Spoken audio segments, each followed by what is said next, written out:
Kurwa!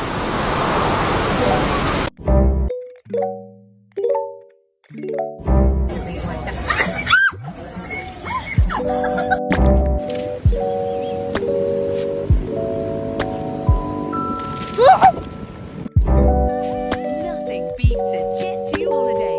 And right now, you can say... What? Oh my gosh! Yo!